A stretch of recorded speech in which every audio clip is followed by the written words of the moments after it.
Alden Richard paboritong pagkain tuwing nagbabakasyon. Yan ang pag-usapan natin ngayon.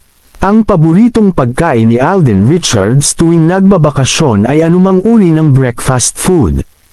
Ayon mismo sa kanya habang nagtetape para sa seryeng Love, Siargao, itinuturing niya ang almusal bilang pinakagusto niyang comfort food, lalo na kapag kinakain ito sa gabi.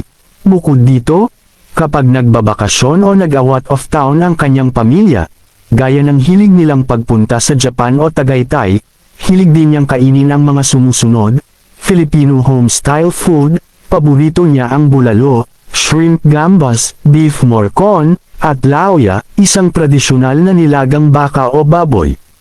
Ang mga ito ang dahilan kung bakit siya nag-invest at naging co-owner ng Concha's Garden Cafe, aldenrichards.weebly.com, na madalas niyang pinupuntahan tuwing nagre-relax sa Tagaytay, local street food at seafood. Tuwing nasa mga beach destination gaya ng Siargao, madalas niyang i-enjoy ang mga lokal na lutuin, sariwang seafood, at maging ang pagkain kalye, pastries at K-food. Kapag nasa ibang bansa naman tulad ng US o South Korea, enjoy siya sa pagsubok ng mga pastries sa mga lokal na patisserie at mga authentic na pagkain Korean. Bago ko tapusin ang akin updates patungkol sa Kathden, Alden at iba pang showbiz ganap, ay shoutout ko muna yung mga senior citizen dyan na palaging nanonood sa akin updates. Maraming salamat po sa inyong lahat.